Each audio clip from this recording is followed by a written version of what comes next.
Day 3 has concluded of the Tanner Horner defense side of this punishment phase. I'm going to play 3 short audio clips for you guys to listen to real quick, and then I'm going to explain where I'm going with this so that you guys kind of get an understanding of what's exactly going on in that courtroom. Are you saying that his autism caused him to kidnap and murder this child? No. I'm saying it did not. You were in here and you heard the last witness in here, did you not? The nice speech therapy lady? Yes, sir. And you heard from her that she said that autism did not cause this crime. You can't disagree with that. I do not disagree with that. You're not saying that autism was the cause of the crime in this case? No.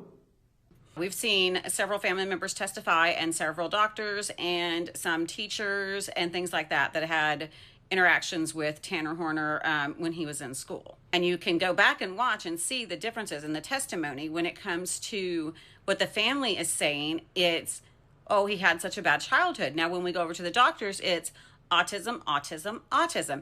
And there's a reason for that.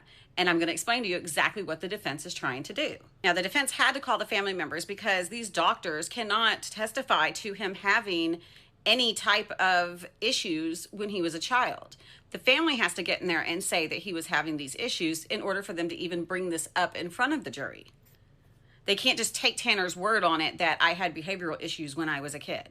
The defense is leaning hard on these doctors to go with this autism defense because you can't call him a psychopath, but what you can call him is a sociopath. There is a difference between a psychopath and a sociopath, and I'm going to show you. This is the difference. And if you look at what each is, he's a sociopath. That is learned behavior. That is a product of your environment, which was your bad childhood.